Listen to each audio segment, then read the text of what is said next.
vựa này tự nhiên là dây dài rồi chót gừng gừng gừng gừng gừng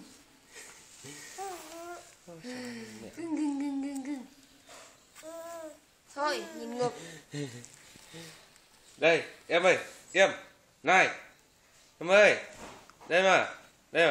dài toàn người đây mà nhớ chuyện mẹ đây mà ồ ồ